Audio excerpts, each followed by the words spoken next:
FSYLT হচ্ছে এমন একটা ট্রেনিং প্রোগ্রাম যেখানে আমরা ফুড সিস্টেম সম্পর্কে আমাদের এক্সিস্টিং নলেজটাকে আরও এনহ্যান্স করছি বিভিন্ন আইডিয়া শেয়ারিংয়ের মাধ্যমে, সেশনের মাধ্যমে, অ্যাক্টিভিটিসের মাধ্যমে।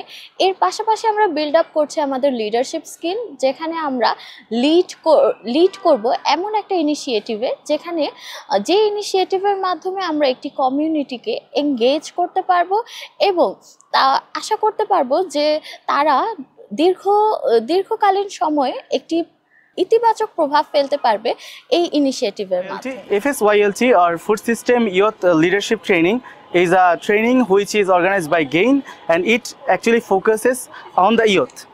So this program is a 3-day long program, and it is divided to 2 parts. One is like food systems, and another one is like youth leadership program. So the youth who are basically will be the backbone of the nation will get training and know about what is food system and how to be a leader in their own personal life and lead the nation in their own way. Thank you.